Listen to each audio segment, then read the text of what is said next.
My fellow citizens, corruption has killed the people of Cebu. The national government has stolen too much from the people.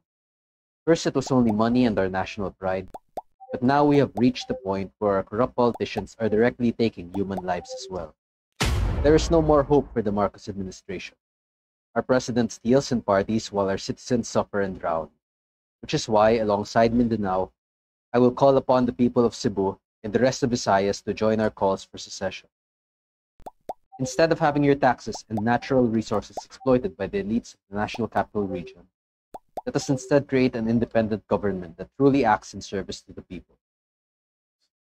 Let us create a future for Visayas and Mindanao that is decided by their own people, rather than one dictated by Marcos and his political allies. Join us in making a better government. God bless Luzon. God bless the Republic of Visayas and Mindanao. Sinasabi kaya dumami ng dumami yung base, lalo na sa ilalim ng Marcos Jr. administration, sinabi niya ito, for humanitarian and disaster relief and disaster preparedness. Yan daw po yung pangunahing layunin kung bakit may mga EDCA sites. Nasaan ang agarang pag-rescue sa mga nasalanta ng lindol at itong katatapos na bagyo at baha sa Cebu? Akala ba natin yung EDCA ay sinasabi nila ng kasalukuyang administrasyon ay for humanitarian and disaster preparedness and relief? Agaran ang responde. Nasaan? May nakita ho ba kayo na puwersa na nagmumula sa EDCA na lumabas mula dyan sa Ebuen Air Base sa Cebu? Nasaan ang relief goods? Nasaan ang disaster preparedness? Walang preemptive evacuation naganap? Hindi ba days before alam na ng Pag-asa yung lakas ng hangin, yung lakas ng ulan, yung direksyon ng hangin, yung direksyon ng bagyo, yung lugar na tatamaan?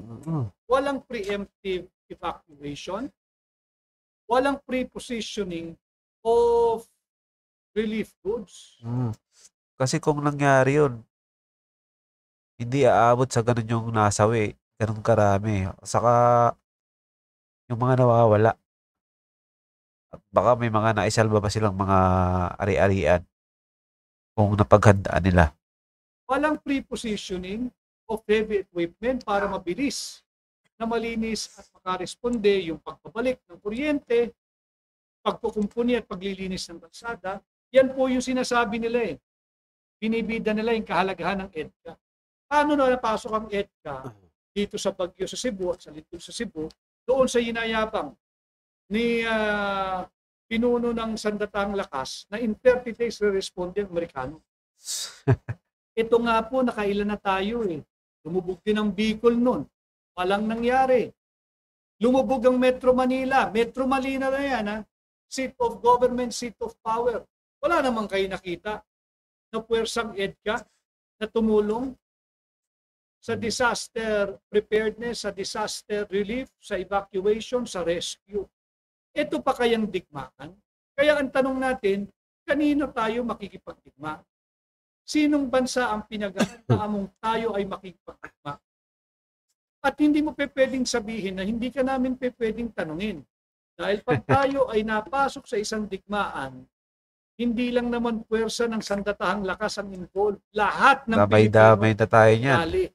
Lahat ng Pilipino tatamaan. So, nasaan ang mga saklolo mula sa EDCA sites? Wala ho tayong nakikita eh. Di ba? In fairness to the AFP Fiscom, yan may mga personnel. So, anong ibig nating sabihin? Ang huli, alam naman natin lahat ito, tayo pa rin ang magtutulungan. Huwag tayong umasa sa banyagang puwersa. Yung AFP Visayas Command at yung mga iba't ibang munisipyo ng Disaster Relief and Management Office, sila yung nandoon sa ground zero. Agad-agad. Ano ibig sabihin? Ay yung mga kulay kayo manggi, tayo rin ang magtutulungan. Tayo rin ang magmamalasakitan. Kanya dahan-dahan. doon sa salitang naghahanda para sa tigmaan, tatagal tayo ng 20 hanggang 30 araw. Wag na nga lang silang magpaputok eh. Kung he was referring to China. And I think, China yung kanyang pinatutukuyan, hindi kinakailangan magpaputok ng kahit na anong armas militar ng China kung yan ang kanyang pinaghahandaan. Malulumpo ang ating naghihingalong industriya. Ang mining, ang manufacturing, yung importation natin noong 2024, 34.5 billion. Yung ating iron and steel products, dependent tayo sa kanila. Yung ating machinery, electrical and electrical equipment, dependent tayo sa kanila. Nag-i-import tayo. Ano ang magiging itsura ng ating ekonomiya? At higit sa lahat, yung mga minamahal kong kababayan, yung OFWs, dyan sa mga lugar na nabanggit, yung Macau, yung Hong Kong, yung mainland China, Beijing, Guangzhou, Shanghai, Xiamen, pag na-dislocate sila, madi-displace yung kanilang pamilya, yung pag-aaral, yung hanap buhay, yung araw-araw na pangangailangan. Sasagutin ba ninyo? Kaya dapat maging marahan. Hindi pwedeng makikipag-away tayo. Kaya ba natin hindi? Darating si Big Brother eh. How sure are you na darating sila diyan sa loob ng 30 araw na preparasyon mo? Again, babalik natin sa nangyayari sa Estados Unidos. Mahigit 30 days na po yung kanilang shutdown ng kanilang federal government. Sila nga doon hindi magkasundo eh. Sa tingin mo, unahin pa tayo? Yan ang inyong pag-isipan. Hindi pwede yung bara-barabay. Hindi pwede yung naghahanda yung aking puwersa, yung tropa. Anong tropa? Taxpayers money ang sinasahod ng mga hindi naman pera mo. Pati ikaw, taxpayers money. Maging responsable ka sana.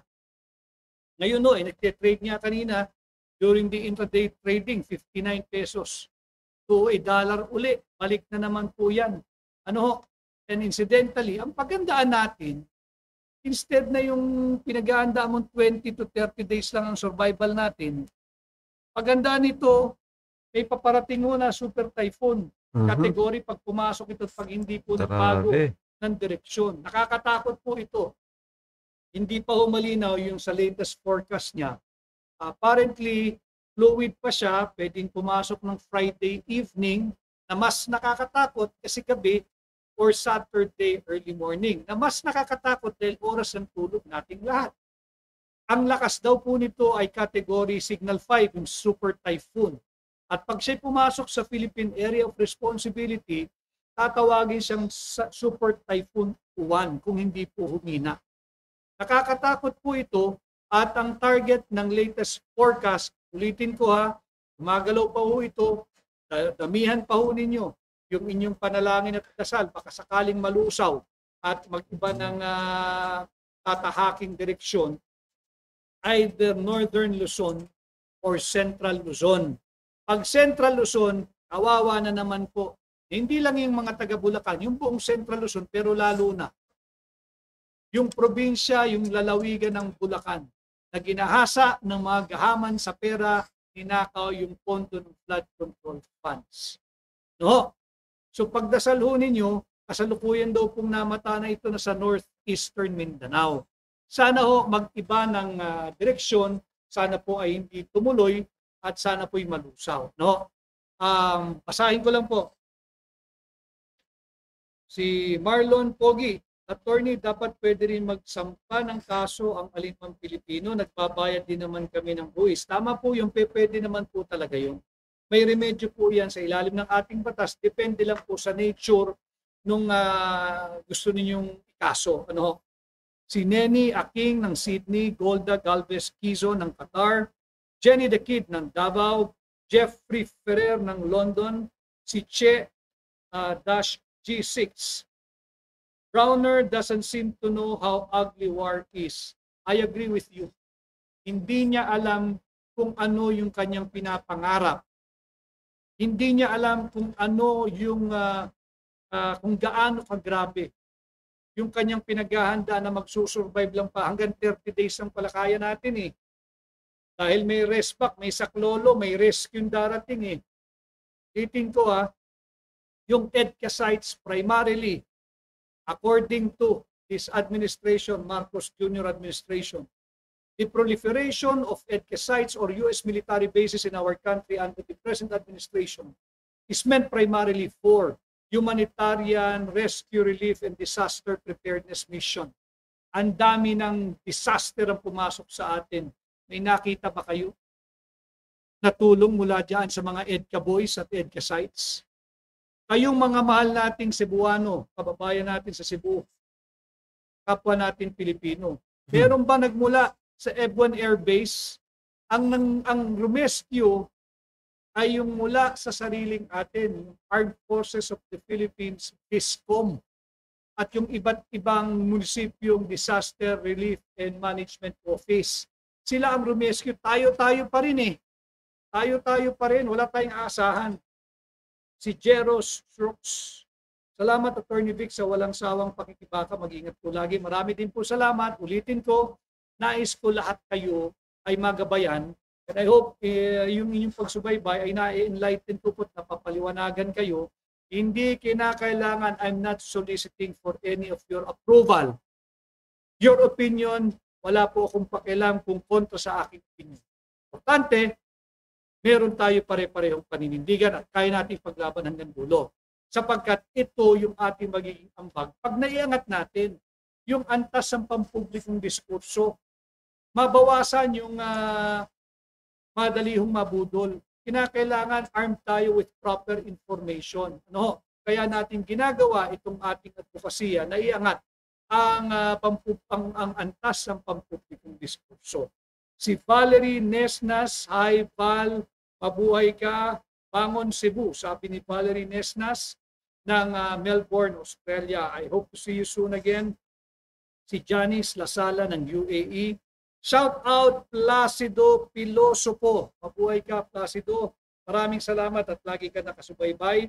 At shout out din kay Amik TV 45 UK, kay Mafe Nacionales ng Malaysia, Pauline Abrina ng Puerto Princesa, mag-iingat kayo, baka dyan pumasok yung bagyo. Si Love Joy Habel, hi Joy. Sigaw naming mga taga Cebu. Yes, si Joy ay taga Cebu. Siya ay nasa Switzerland pero hindi niya nakakalimutang tumulong sa mga kanyang kababayan sa Cebu tuwing merong kalamidad. Justice for Cebu ang sigaw ni Love Joy Habel. Corruption kills. Yes, just like itong digmaan na gustong pinaghahandaan ni Browner, corruption kills. Wala na talaga sa matinong pag-iisip ang administrasyon. Hinihila tayo sa pagkawasak ng bansa. Yun nga ho imbis na yung war on corruption, war on drugs, war on criminality, war on poverty, war on high prices, war on high electricity, pinapasok po yung gerang wala tayong kapanapanalo. Hindi po dahil hindi tayo magagaling. Magagaling ang Pilipino, but reality, wala tayong kakayahan pa Wala nga tayong gamit Mismo na rin yung hepe ng AFP nagsabi, 20 to 30 days ang kanyang paghahanda. Ang kanyang polisiya, hold the line, preserve the forces. Hold the line, do not decimate the troops. Hoping siya, confident siya, arrogantly confident na on the 30th day, on or before the 30th day, darating na po yung pwersang inaasahan niya. Yung pwersa ng Amerikano. Nandyan nga lang po sa Ebuan Air Base tama na itutulong. Dumindol, nalubog sa baha. Asan na yung mga EDCA sites? Sa Bicol may tumulong ba? Dito sa Luzon may tumulong ba?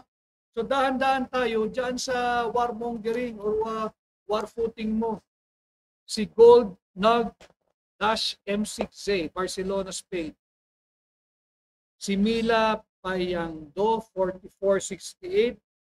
Diyos ko, sana wag pagamit ang ating kasundaluhan. Si JR San Pedro, mapapamura ka sa galit, attorney, mga hindi nag-iisip sa epekto ng ating bansa. Si Tessie Amanuma ng Tokyo, si Rodrigo V. Joseph, hindi nga manalo sa baha, sa gera pa. Tama yun, dagdagan ko, hindi nga tayo manalo sa war on corruption, sa totoong gera pa. Alex San Jose ng Poland, speaking of corruption, AFP chief. Ano na nangyari doon sa 15 billion TCAS of AFP? Yung pondo, 15 billion yung tatag ng infrastruktura para sa kapayapaan at seguridad. 15 billion po yan, mga kababayan. Maraming hindi natapos for the period comprising 2023 to 2020. 15 billion TCAS of AFP.